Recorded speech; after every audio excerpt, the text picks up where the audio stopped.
North Korea sasa wameanza kushindikana. Unaambiwa jana wamepiga gwaride moja la kijeshi kuadhimisha miaka 80 ya uanzishwaji wa chama tawala. Haijawahi kutokea. Sio gwaride la kawaida. Wameonyesha silaha mpya za kisasa ambazo zimezua taharuki duniani.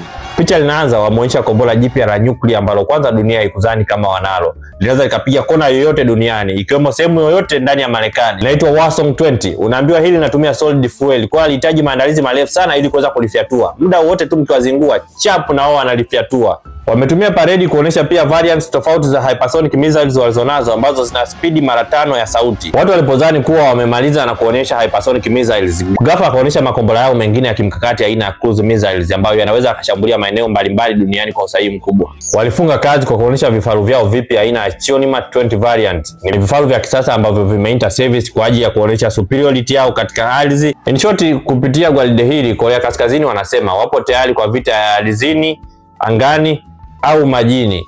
Just one call na watajibu. Of course, wageni kutoka pale China, Urusi, Vietnam walihudhuria katika gwaride hili na lilifana sana. Yes, wakili Lucas Mueller, mpaka wakati mwingine.